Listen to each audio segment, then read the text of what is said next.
আসসালামু আলাইকুম। আমরা এখন আছি কৃষি ও কৃষকের কথা চ্যানেল থেকে কুমিল্লা জেলার মধ্যে, এবং আপনাদেরকে এখন দেখানোর চেষ্টা করব লাল শাক। লাল শাকের উপকারিতা হচ্ছে, লাল শাক সাধারণত ভিটামিন এ থাকে, এবং ভিটামিন ভিটামিন ভিটামিন এ থাকে। ভিটামিন সি এর অভাবজনিত রোগ স্কারবিন লাল শাকে আঁশ জাতীয় খাবার পরিপূর্ণ সহায়তা করে, কোলেস্টেরল দূর করে, এবং লাল শাকে প্রচুর পরিমাণে আয়রন রয়েছে।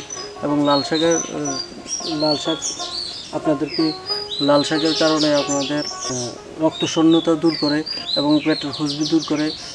পেটের হজমি হয়, হজমি সহায়তা করে, অনেক রকমের সহায়তা করে থাকে এই লাল শাক। লাল শাকে খাওয়ার কারণে মানুষের শরীরের পুষ্টি সম্পূর্ণ হয়। দৈনিক খাবারের সাথে এক প্রকার শাক রাখা অনেক বড় উত্তম কাজ। ধন্যবাদ।